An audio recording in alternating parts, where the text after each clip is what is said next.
আসসালামু আলাইকুম প্রিয় শিক্ষার্থীরা, তোমরা সবাই কেমন আছো? আশা করি সৃষ্টিকর্তার অশেষ রহমতে তোমরা সবাই ভালোই আছো। তো আজকের ক্লাসে আমরা প্রতিনিয়ত যে ধারাবাহিকভাবে যে ক্লাসগুলো সলভ করে আসছি, সেই সলভ ক্লাসের আজকের একটি পর্ব। তো সেই পর্বে আমরা আলোচনা করব যে বিগত বছরে যে আজকের যে আইন বিভাগ, সেই বিষয়টি থেকে কতগুলো প্রশ্ন এসেছে, কোন জায়গা থেকে এসেছে স্পেসিফিকভাবে, এবং সেগুলোর ব্যাখ্যা। তো চলো আমরা শুরু করি।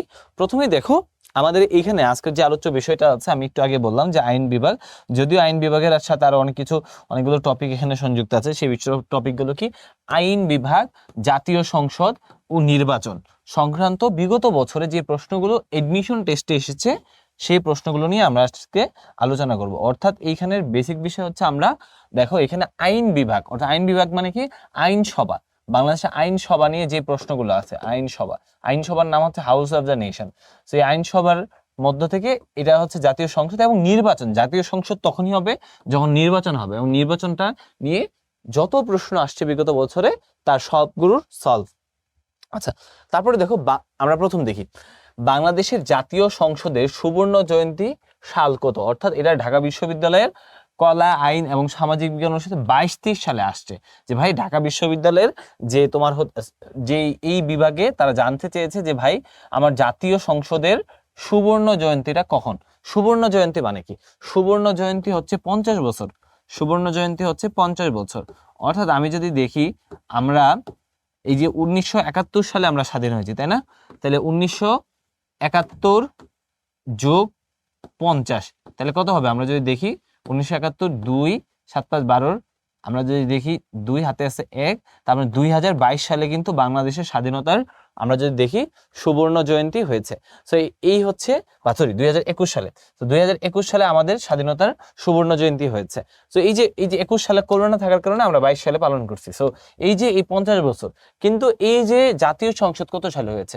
সো জাতীয় সংসদ আমরা যদি দেখি 1973 সালে হয়েছিল। জাতীয় সংসদকে 1973 সালে হয়েছিল, কারণ 73 সালে 7 এপ্রিল বসে জাতীয় সংসদের প্রথম অধিবেশন। সেই 2023 সালে জাতীয় সংসদের 50 বছর বা সুবর্ণ জয়ন্তী পালিত হয়। তোমাদের দেখাই এটা কিভাবে সম্ভব। ধরো, বাংলাদেশের প্রথম নির্বাচন হয় 1973 সালের 7ই মার্চ। হ্যাঁ, আর এইটা নির্বাচন হওয়ার পরে এপ্রিল মাসে, 1973 সালে এপ্রিল মাসে কিন্তু এটার প্রথম অধিবেশনটা বসে। তো যেহেতু এপ্রিল মাসে এটার প্রথম অধিবেশন বসে, তার মানে জাতীয় সংসদ এটা শুরু হয় কত সালে? এপ্রিল মাসে। এবং এটা কত সালে? 1973 সালে এপ্রিল মাসে। সেই কারণে এটা 2050, আমরা যদি 50 যোগ করি, যোগ 50, তাহলে কি হবে? 3 2 আমরা 0 2, ঠিক আছে, 2023 সাল জাতীয় সংসদের সুবর্ণ জয়ন্তী হয়েছে 2023 সালে। বাংলাদেশের জাতীয় সংসদে মহিলা সদস্যদের জন্য অর্থাৎ বাংলাদেশের জাতীয় সংসদে কিন্তু মহিলা সদস্যদের জন্য 50টা সিট আছে। যে 50টা সিট হচ্ছে কি থাকবে? তোমার সংরক্ষিত থাকবে। আসন নির্ধারণের কোন ধরনের পদ্ধতি অনুসরণ করা হয়? এটা হচ্ছে তোমার আনুপাতিক প্রতিনিধিত্বমূলক। আনুপাতিক অর্থাৎ নির্গোষ্ঠীয় না, আঞ্চলিকও না, যুক্তরাষ্ট্রীয় না, আনুপাতিক অর্থাৎ অনুপাত হারে বা আনুপাতিক প্রতিনিধিত্ব হারে দেওয়া হয় আর কি।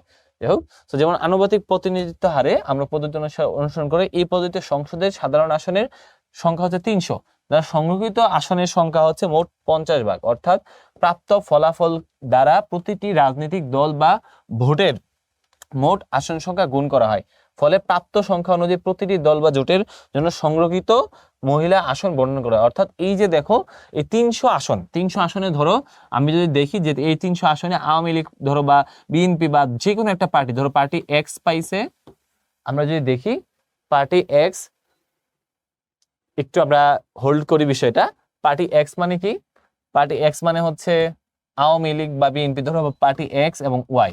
সো এই এক্স ওয়াই এর মধ্যে এক্স পাইলো 300, ওয়াই পাইল, সরি, এক্স 300 কিভাবে পাবে? 300-র মধ্যে এক্স পাইলো তোমার হচ্ছে, আমি যেহেতু একটু বিদ্যুৎ বিভ্রাট দেখা দিয়েছে, আমি আরেকটু ক্লিয়ার করে তোমাদের বলতেছি নতুন করে।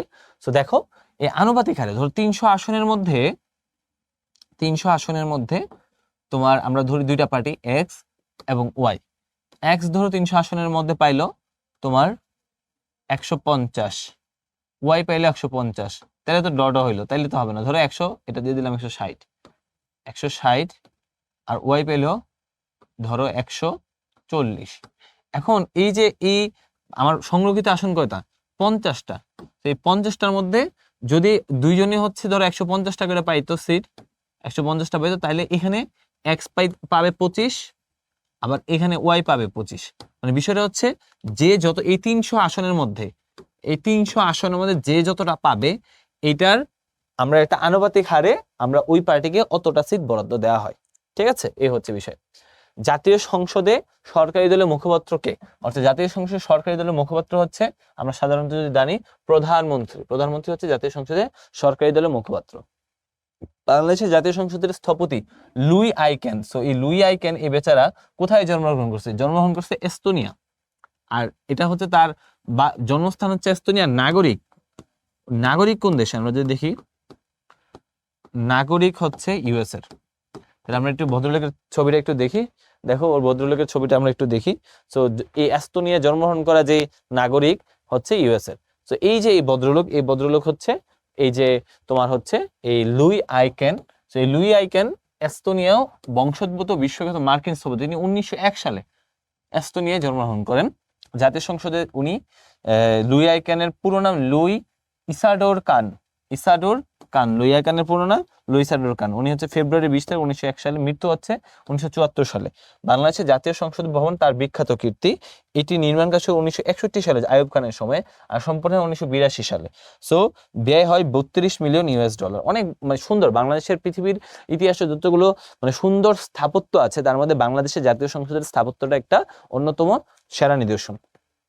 বাংলাদেশের সংবিধান অনুসারে যুদ্ধকে ঘোষণা করতে পারে? বাংলাদেশের সংবিধান অনুসারে তুমি যদি যুদ্ধ হচ্ছে জাতীয় সংসদ হচ্ছে ঘোষণা করে। যুদ্ধকে ঘোষণা করে জাতীয় সংসদ। অর্থাৎ সংবিধানের 63 অনুচ্ছেদ অনুসারে সংসদের সম্মতি ব্যতীত নির্বাহী বিভাগ যুদ্ধ ঘোষণা করতে পারে না, কিংবা বাংলাদেশে কোনো যুদ্ধ অংশগ্রহণ করতে পারে না। সংসদের তারা যদি 150+ পায়, সংখ্যাগরিষ্ঠ পায়, অর্থাৎ সংখ্যাগরিষ্ঠ পায়, তাইলে কিন্তু তারা যুদ্ধে যেতে পারবে। সংখ্যাগরিষ্ঠ মানে হচ্ছে কি, ধরো তোমার যতটা সিট, ধরো বাংলাদেশের ধরো সংবিধানের ওই সংসদে 300টা আসন আছে, এর মধ্যে সংখ্যাগরিষ্ঠ আসন হচ্ছে ধরো 150+, পাইলেই সে কিন্তু যুদ্ধে যেতে পারবে। আচ্ছা, বাংলাদেশের পদমর্যাদায় মানক্রমে জাতীয় সংসদের স্পিকারের স্থান কত? আমরা জানি প্রথম হচ্ছে প্রেসিডেন্ট, তারপর হচ্ছে কি পিএম, তারপরে তৃতীয় যে পদটা সেটা কি, সেটাই হচ্ছে তোমার স্পিকার। তাহলে প্রথম কে বাংলাদেশের? প্রথম হচ্ছে প্রেসিডেন্ট, দ্বিতীয় হচ্ছে প্রধানমন্ত্রী, তৃতীয় হচ্ছে স্পিকার। তো 3 নম্বর পদটা কি? অপশন হচ্ছে সি।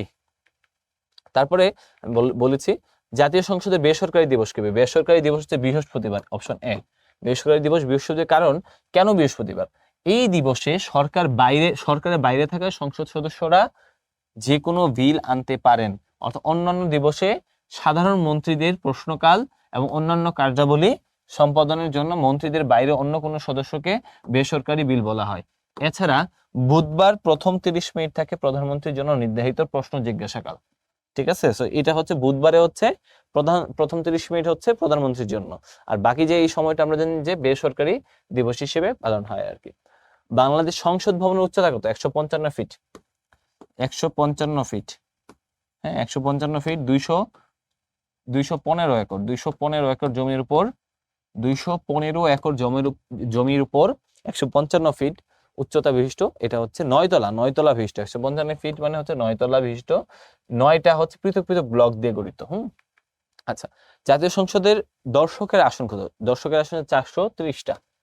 দর্শকের আসন হচ্ছে 430টা। এর মধ্যে নির্ধারিত থাকে, ধরো সংসদ ভবনে জাতীয় সংসদ ভবনে সংসদ সদস্যদের আসন সংখ্যা 354, 350 প্লাস 4টা বাড়ায় রাখছে।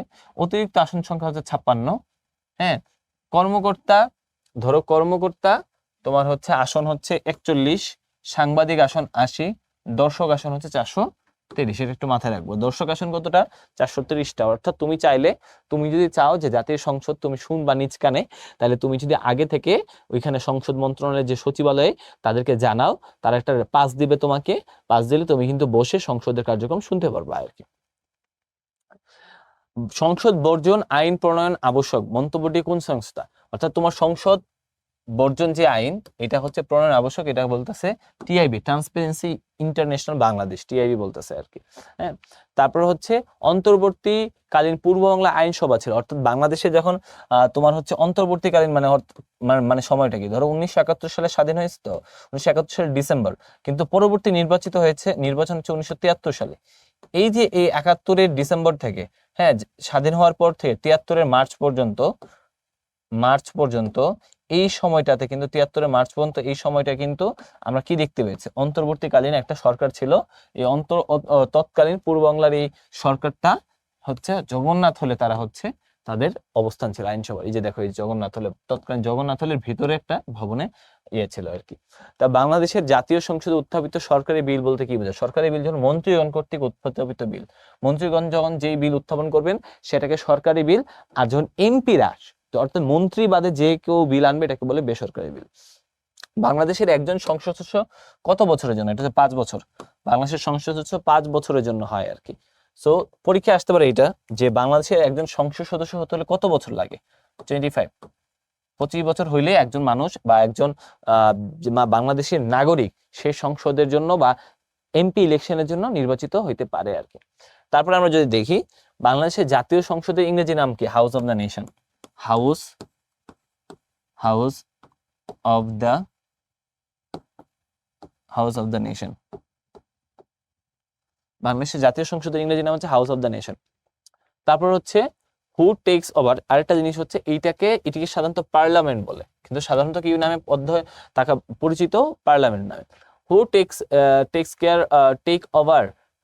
Text over in the absence of president, অর্থাৎ প্রেসিডেন্টের বদলে, অর্থাৎ প্রেসিডেন্টের রিপ্লেসমেন্টকে, প্রেসিডেন্ট যদি অসুস্থ হয় বা বিদেশ যায় তখন তার কাজগুলো ভারপ্রাপ্ত প্রেসিডেন্ট হিসেবে কে কাজ করে? এটা হচ্ছে স্পিকার কাজ করে, স্পিকার। তারপর হচ্ছে নন গভর্নমেন্ট বিল, এই যে a bill raised by opposition member of parliament, a bill raised by the opposition member of parliament an ordinary declared by the president ডিউনা, এ রিস্ট হচ্ছে এটা C, a bill raised by the opposition member of parliament. হ্যাঁ, a bill raised by the opposition member of parliament. So এখানে দুইটাই কিন্তু এক same, a bill raised by opposition, তো দুইটার মধ্যে অপশন বিটা হচ্ছে দিলেই রাইট হবে আর কি। জাতীয় সংসদের স্থপতিকে আমরা জানি Louis I Kahn, option A, Louis I Kahn জাতীয় সংসদের স্থপতি। তারপর আমরা জানি সংসদীয় গণতন্ত্রের উৎপত্তি কোথায়? এটা হচ্ছে যুক্তরাজ্যে, Britain, option B, UK, United Kingdom, সংসদীয় গণতন্ত্র। তারপর হচ্ছে বাংলাদেশের রাষ্ট্রপতি কার নিকট শপথ গ্রহণ করে? বাংলাদেশের রাষ্ট্রপতি প্রধানমন্ত্রীর কাছে না, স্পিকারের কাছে, যেহেতু স্পিকার 3 নম্বর পোস্টে আছে, সো স্পিকারের কাছে কিন্তু সে শপথ বাক্য পাঠ করে আর কি। তারপর হচ্ছে বাংলাদেশের জাতীয় সংসদের সংরক্ষিত মহিলা আসন সংখ্যা কত? 50টি। এটা অনেকবার আসছে, 50টি মুখস্থ করে ফেলবা, 50টি। তারপরে who is the leader of national parliament? বাংলাদেশের ন্যাশনাল পার্লামেন্টের লিডারকে? লিডার হচ্ছে স্পিকার। ন্যাশনাল পার্লামেন্টের লিডার হচ্ছে কিন্তু সরকার, দুইটা বিষয় খেয়াল রাখবা, যে সরকারের লিডার, গভর্নমেন্টের লিডার হচ্ছে পিএম, স্টেট লিডার রাষ্ট্রীয় নেতা, স্টেট লিডার হচ্ছে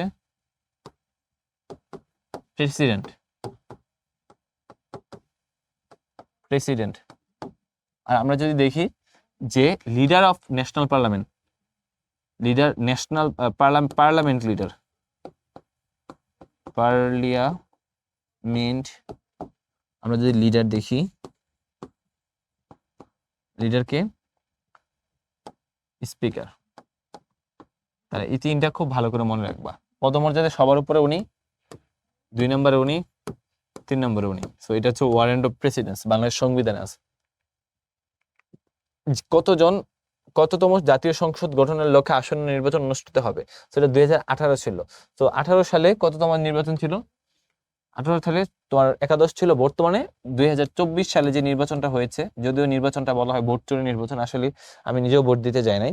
সো এটা বলা যায় যে অনেকটা মানে কি বলবো, মানে পুতুল দেখানো নির্বাচনে আর কি, হ্যাঁ, লুকোচুরি নির্বাচনে আর কি। সো এটা বলা হয় দ্বাদশ জাতীয় নির্বাচনে আর কি।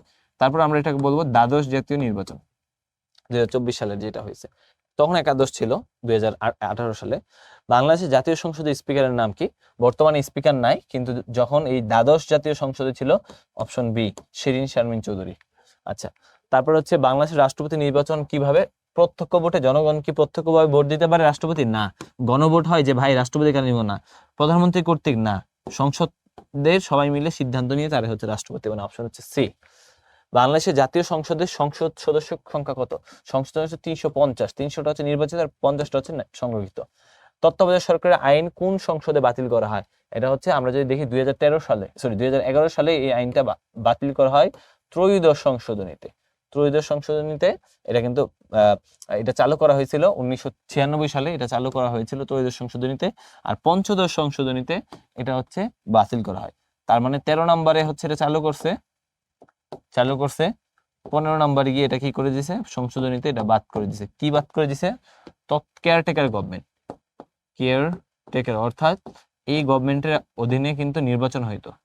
তো এই কেয়ারটেকার গভর্নমেন্ট কিন্তু বাদ হয়ে গেছে। এই হচ্ছে বিষয়। তারপর আমরা যদি দেখি বাংলাদেশের কোন নাগরিককে সংসদের সদস্য হতে হলে ন্যূনতম কত বছর বয়স হতে হবে? ন্যূনতম কত বছর বয়স হতে হবে? তো তোমরা জানো যে বাংলাদেশের কেউ যদি তোমার এখানে হয়, ভোটার হইতে চায়, তাহলে তার বয়স কত হইতে হবে? 25 বছর। 25 বছর। তো তুমি যদি 25 বছর হও, তুমি চাইলে কিন্তু তুমি নিজে হচ্ছে এটা কি হইতে পারবা? মেম্বার অফ পার্লামেন্ট হইতে পারবা। 25 বছর। Option B. কোরামের জন্য জাতীয় সংসদের সদস্য সংখ্যা। কোরাম মানে একটা কোরাম তৈরি করা, এটা হচ্ছে 60 জন। 60 জন সদস্য লাগে। কোরাম মানে কি? কোরাম মানে একটা তোমার একটা সংসদের একটা অঞ্চল মানে একটা কোরাম তৈরি করতে হয়। কোরাম মানে হচ্ছে এরকম, তুমি একটা বিষয় নিয়ে তুমি হচ্ছে একটা কোরাম মানে হচ্ছে বুঝোই, মানে দুইজনের মধ্যে আমরা একটা সম্পর্ক স্থাপন করবো এরকম। প্রথম জাতীয় সংসদের প্রথম স্পিকার কি? ইম্পর্টেন্ট কিন্তু। তার মানে এটা হচ্ছে মোহাম্মদুল্লাহ, অপশন বি। আর গণপরিষদের প্রথম স্পিকার ছিলেন শাহ আব্দুল হামিদ। আচ্ছা, তারপর দেশের সর্বোচ্চ আইন প্রণয়নকারী কর্তৃপক্ষকে প্রণয়ন করেছে জাতীয় সংসদ। আইন প্রণয়ন করে কে? জাতীয় সংসদ, অপশন বি। তারপর হচ্ছে বাংলাদেশের রাষ্ট্রপতির অভিশংসন করেন কে? রাষ্ট্রপতির অভিশংসন কে করেছেন? করে হচ্ছে জাতীয় সংসদ। অর্থাৎ জাতীয় সংসদের পাওয়ার কিন্তু অনেক বেশি। তো তোমরা প্রধানমন্ত্রী থেকে অর্থাৎ জাতীয় সংসদের পাওয়ার অনেক বেশি। তারপরে বাংলাদেশের জাতীয় সংসদের অধিবেশন আহ্বান করেন কে? আহ্বান করেন রাষ্ট্রপতি। পাবলিক অ্যাকাউন্টস কমিটি কি? পাবলিক অ্যাকাউন্টস কমিটি হচ্ছে বাংলাদেশের জনগণের হিসাব রক্ষার কমিটি, একটি সংসদীয় স্থায়ী কমিটি। অর্থাৎ সংসদে অনেকগুলো স্ট্যান্ডিং কমিটি থাকে, অর্থাৎ অনেকগুলো পররাষ্ট্র বিষয়ক স্ট্যান্ডিং কমিটি বা স্ট্যান্ডিং কমিটি, পাবলিক অ্যাকাউন্ট দিল, এটা হচ্ছে ফরেন অ্যাফেয়ার্স স্ট্যান্ডিং কমিটি।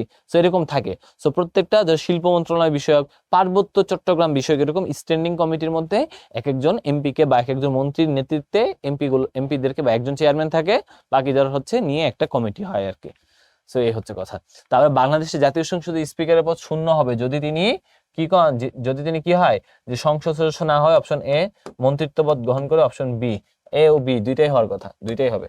হ্যাঁ, তারপরে বাংলাদেশের সংসদ ভবন কততলা বিশিষ্ট? আমরা একটু জেনেছি, নবম, 9 তলা বিশিষ্ট, 155 ফুট।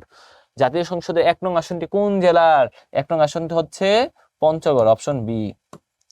1 নং আসন হচ্ছে পঞ্চগড় হচ্ছে 1 নং। আর 300তম আসন হচ্ছে বান্দরবান। 300তম আসন কি? 300তম হচ্ছে বান্দরবান। পরীক্ষা আসে যে বান্দরবান 300তম আসনের নাম কি? এটা হচ্ছে বান্দরবান। আর 1 নং হচ্ছে পঞ্চগড়।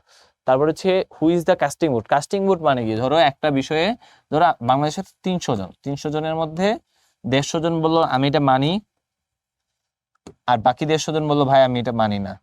এখন কি হলো? এখন তো দুইটা ডটও দিতে পারবে না। হ্যাঁ, যে ক্রিকেট খেলার টেস্ট সিরিজের মতো তো ড্র ঘোষণা করতে পারবে না। তাহলে কি করবে?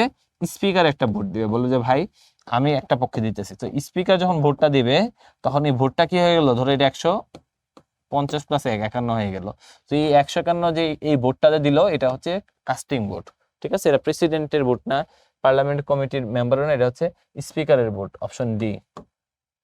হ্যাঁ, তারপর হচ্ছে আমরা যদি দেখি how many foreign presidents have delivered their speeches in Bangladesh parliament, বিউপি যেহেতু আসছিল হচ্ছে 2 জন। একজন হচ্ছে বিভি গিরি, ভারতের প্রেসিডেন্ট। আরেকজন হচ্ছে কে? ধরো মার্শাল জোসেফ টিটো, যুগোস্লাভিয়ার প্রেসিডেন্ট আর কি। 2 জন, দেখছো? বিভি গিরি 1974 সালে দিয়েছে, আর মার্শাল জোসেফ টিটো দিয়েছে 1947 না, মানে আরো পরে, তখন বাংলাদেশ স্বাধীন হয়েছে আর কি, তখন আসছিল তিনি 1973 সালে। 1973 সালে তিনি হচ্ছে কি করেছেন, এই এই যে 73 সালে জানুয়ারিতে তিনি ইয়াটা দিয়েছেন, ভাষণটা দিয়েছেন। কিসের জন্য? বিভিন্ন জাতীয় সংসদে ভাষণ উপলক্ষে বিশেষ বৈঠকের আহ্বানও করা হয় আর কি। বাংলাদেশের জাতীয় সংসদের 1 আসন বিশিষ্ট জেলা নয় কোনটি? রাঙামাটি 1 আসন বিশিষ্ট, তারপরে মেহেরপুর 1 আসন বিশিষ্ট, পঞ্চগড় 1 আসন বিশিষ্ট, অর্থাৎ D, option D. Option D হচ্ছে বগুড়া, বগুড়ার মধ্যে আসন বেশি আছে আর কি। তারপরে সংসদের অনুমতি না নিয়ে একাধিক ক্রমে কত বৈঠক দিবস অনুপস্থিত থাকলে বাংলাদেশে একজন সংসদ সদস্য আসন শূন্য হবে? এটা হচ্ছে তোমার 90 দিন।